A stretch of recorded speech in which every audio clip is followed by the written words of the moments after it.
ফিলিস্তিনের অবরুদ্ধ গাজা ভূখণ্ডের গাজা সিটি দখলের নতুন প্রস্তাব অনুমোদন করেছে ইসরায়েলের মন্ত্রিসভা। শুক্রবার ভোরে নেতানিয়াহুর কার্যালয় এক বিবৃতিতে দখল পরিকল্পনা ঘোষণা করে বলেছে, ইসরায়েলি সামরিক বাহিনী গাজা শহরের নিয়ন্ত্রণ নেয়ার প্রস্তুতি নেবে এবং যুদ্ধক্ষেত্রের বাইরে বেসামরিক জনগণকে মানবিক সহায়তা দেবে।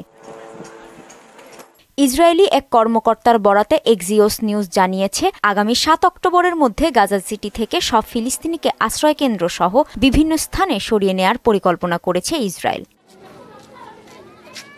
এদিকে অব্যাহত রয়েছে গাজায় ইসরায়েলি বর্বরতা। লাগাতার হামলায় একদিনে আরও ৩২ ফিলিস্তিনি নিহত হয়েছে। এছাড়া বৃহস্পতিবার অনাহারে মারা গেছে ২ শিশু।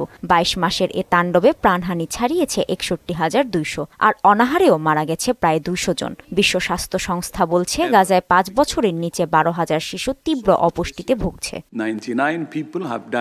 অন্যদিকে যুদ্ধবিরতি চুক্তি ভঙ্গ করে লেবাননে ৩টি বিমান হামলা চালিয়েছে ইসরায়েল। এতে পূর্বাঞ্চলে কমপক্ষে ৬ জন নিহত ও ১০ জন আহত হয়েছে।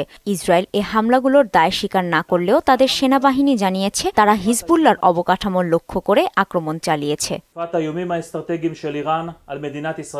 কাজী শাহরিন, মোহনা সংবাদ।